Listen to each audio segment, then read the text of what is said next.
Welcome to the Setokan, 2,700 meters above sea level. It's located at the 6th station on the Subashiri trail, just above the tree line. It takes about 1.5 to 2 hours to reach the hut from the 5th station. The Subashiri trail is marked as red on the signs. When entering the hut, please take off your shoes. Check-in is located straight ahead after you enter the hut. Upon arrival, give the full name that you made the reservation with, as well as your address and telephone number. Check-in is in between 12 noon to 7 p.m.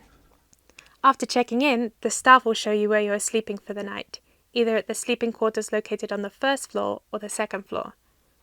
At the Setokan, futon, sheets and pillows are all provided. Lights out is at 8:30 p.m. Toilets are located just outside the hut and are free for guests staying the night. There is a bin to throw away toilet paper and sanitary products if necessary.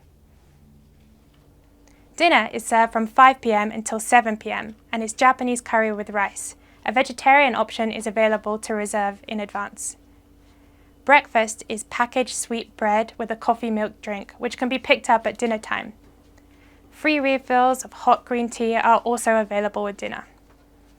You can also purchase soft drinks, alcohol and snacks at the shop located next to the dining area from 4:30 a.m. until 8:30 p.m. Some hikers purchase a souvenir stick called gongo-zue, which you can get stamped at some stations. You can get your stick stamped at the Setokan between the hours of 4:30 a.m. until 8:30 p.m. Most people climb to see the sunrise, but it is also possible to enjoy the sunrise from the hut. Just make sure to check out by 10 a.m. It takes about 4 to 4.5 hours to reach the summit from the hut.